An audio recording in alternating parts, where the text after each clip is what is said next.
کہ ہمیں جو ہمارا شیئر ہے وہ مل رہا ہے. تیسری چیز جو کہ صوبوں کے اندر پانی کی ڈسٹریبیوشن ہے, یہ بھی ایک بہت بڑا ایک مسئلہ بنا ہوا ہے, کیونکہ جو بیچارہ کمزور اور غریب ہے, کسان ہے, اس کے پاس پانی نہیں پہنچتا, اس کا پانی چوری ہو جاتا ہے. اور جو میں نے ابھی سندھ اسمبلی میں سنا تھا, ایک رولنگ پارٹی کے, پیپلز پارٹی کے ایم پی نے, تو انہوں نے بھی یہ کہا کہ وہاں جو طاقتور ہے وہ اپنی زمین میں پانی لے جاتا ہے, اور بیچارہ جو کمزور ہے اس کی زمینیں خشک رہتی ہیں. تو اس کے اوپر بھی ایک ہم بات کریں گے کہ اس کے اوپر کیا سسٹم ہے. اپنے جو ہمارے نیچے صوبے ہیں ان کے اندر تو ہم یہ انفورس کریں گے, لیکن سندھ کے اندر سندھ کی حکومت کی یہ ذمہ داری ہے کہ جو کمزور ہیں بیچارے, ان کا کام ہے ان کو پانی پہنچانا. اور انشاءاللہ دیکھیں گے اگر ان کو ضرورت پڑی رینجز کی, جو کہ اس نے مانگی تھی, جو ایم پی ہیں جنہوں نے تقریر کی اسمبلی میں, ہم رینجز بھی پرووائڈ کریں گے. جی آپ کی کالز کا سلسلہ جاری ہے. پروگرام کے اگلے کال. السلام علیکم. جی السلام علیکم. جی وعلیکم السلام. جی کون سا بات کر رہے ہیں, کہاں سے؟ میرا نام حامد سعید ہے جی, میں لاہور سے بلانگ کرتا ہوں. پرائم منسٹر صاحب سے بات کرنی. جی جی جی حامد. جی السلام علیکم سر. Prime minister. وعلیکم السلام. جی وعلیکم السلام. ٹھیک ہے, خیریت ہے سر؟ جی. اچھا سر, میرا ایک کویشچن ہے, میں جلدی کروں گا. فیصل جوید صاحب سے ریکویسٹ ہے ذرا جلدی نہ کاٹیے گا. سر پہلا کویشچن میرا یہ ہے کہ ایس ایل سی جو رنگ روڈ ہے اس کا سر کیا فیوچر ہے, کب تک یہ آپ کی گورنمنٹ جو ہے اس کو بنا دے گی. تیسرا میرا سر, آپ نے پہلا ہی کویشچن دوسرے کویشچن میں جواب دیا تھا کہ جو سوسائٹیز ہیں انلیگل ان کے بارے میں آپ کوئی ایکشن لے رہے ہیں, لیکن سر مسئلہ یہ ہے کہ ہر گورنمنٹ یہ کہہ دیتی ہے لیکن ایکشن نہیں لیتی سر. کیونکہ ہوتا یہ ہے کہ جو اوورسیز پاکستانی ہیں وہ پاکستان میں پیسہ انویسٹ کرتے ہیں اور ان کو 4-5 سال بعد پاکستان آتے ہیں تو پیسہ ان کا بالکل ڈوبا ہوتا ہے سر, تو پتہ لگتا ہے کہ سوسائٹی نہیں ہے. لیکن سر جو آپ امپلیمنٹ کرنا چاہ رہے ہیں سر, اس کو ایک لا بنائیں پلیز, ایک ریکویسٹ ہے, تاکہ کوئی بھی ایک ایوریج آدمی, ایک جو بندہ پینشن لے کے باہر آتا ہے وہ پیسہ لگاتا ہے, اس کو اگلے سال پتہ لگتا ہے جی کہ وہ سوسائٹی پلاٹ ہی نہیں دے رہی. یہ بالکل, یہ جو آپ کی سوسائٹی, میں آپ کو کہا کہ اس کی 5 مہینے سے ہم اس کی تیاری کر رہے ہیں ابھی, اور رپورٹس بھی تیار ہو رہی ہیں, اور یہ جو کمیٹی بنائی ہے جو کہ فیصلہ کرے گی کہ کون سی سوسائٹی جو ایلیگلز کو کون سی ہم نے بند کرنی ہے, کون سی جدھر اتنے زیادہ گھر اب بن گئے ہیں ایلیگلی, لیکن ان کو بجائے بند کرنے کے سوسائٹی والوں کو فائن کر کے اور پھر ان کو ریگولرائز کریں, اور پھر آگے سے ایسے لاز ہوں کہ کسی نے بھی انلیگل سوسائٹی بنائی اس کو سیدھے اس کو کرمنل افینس کریں تاکہ وہ جیل میں جائے, کیونکہ وہ لوٹتا ہے بیچارے لوگ, اور خاص طور پہ جو بیرون ملک پاکستانی ہیں وہ تو انویسٹ ہی کرتے ہیں, ان کی کوشش ہوتی ہے پیسہ کما کے اور یہاں گھر بنانا. رنگ روڈ کی میں بات, آپ لاہور یا پنڈی رنگ روڈ کی بات کر رہے تھے؟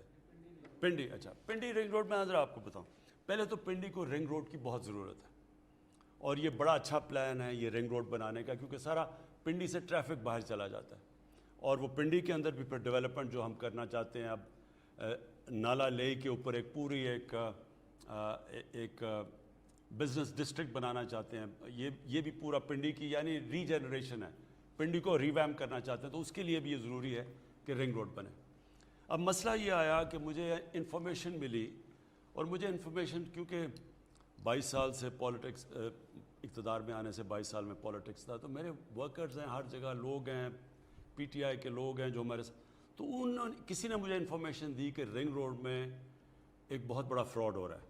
ایک تو اس کو بڑا لمبا کیا جا رہا ہے لوگوں کو فائدہ پہنچانے میں, اور دوسرا طاقتور لوگوں کو فائدہ پہنچانے میں, اور دوسرا اس کی جو الائنمنٹ انہوں نے کی ہے یہ بڑی خطرناک ہے, کیونکہ انہوں نے لوگوں کو فائدہ پہنچانے میں اس کو وہ سیدھی, ہمیشہ موٹر وے یا رنگ روڈ سیدھا جاتا ہے, کیونکہ اگر آپ اس میں زگ زور کر دیں تو وہاں ٹکریں لگتی ہیں, پھر وہ زیادہ براڈ سے کم کر دی گئی لوگوں کو فائدہ پہنچانے کے لیے. تو اس کے لیے پھر میں نے پہلے انکوائری کی, فیکٹ فائنڈنگ جو مشن جو انکوائری تھی اس میں پتہ چلا واقعی یہ ہے. اب یہ پورا ایک طاقتور ٹیم اینٹی کرپشن کے اندر پورا اس کے اوپر کام کر رہی ہے, اور اس کا سارا 2 ہفتے کے اندر پورا ہمیں اس کی انکوائری کا رزلٹ آ جائے گا, اور پھر ہم ایکشن لیں گے.